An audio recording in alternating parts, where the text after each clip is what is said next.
Hi everybody! So today guys is lahat ng mga tao dito ay nabibisi na dahil ang papa ko ay kailangan ng maayos na room. Kaya pinabilang ko sa sister ko ng bed.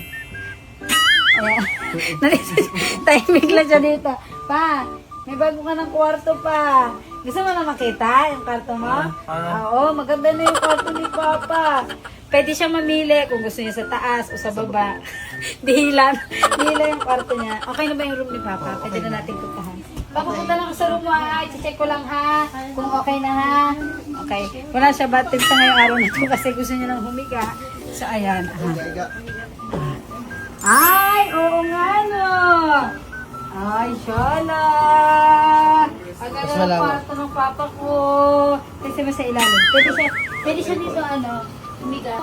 Ayan, diba? Kung gusto ng Papa ko, dito, tsaka dito.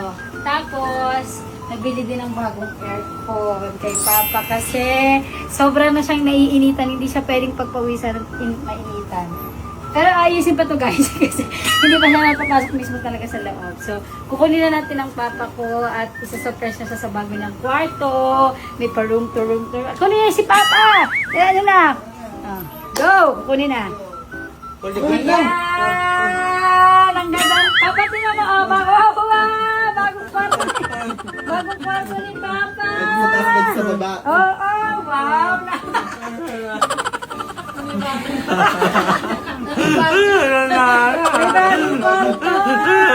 May bagong kwarto! Tingnan mo pa!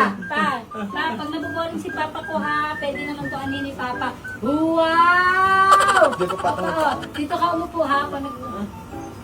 Ay sus, nahalata niya na agad yung mga sira-sira. Yun agad masaya ka pa! Ano kami dito, parang ilang araw na kami naglilinis ko. Kapaka-okay. Ayun pa, hindi pa ayos Ang dami pang mga Wow! Yung boss natin, nagkakain na yung boss natin. Yung cellphone niya! Ito lang po. Ayan, yung cellphone niya, hindi pwedeng mawala yan.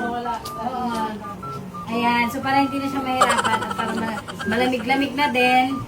Ayan, binila na namin siya. At saka, para hindi siya magpagulong-gulong sa higaan niya. Kasi minsan, nandun yung ulo niya sa sobrang laki ng higaan niya.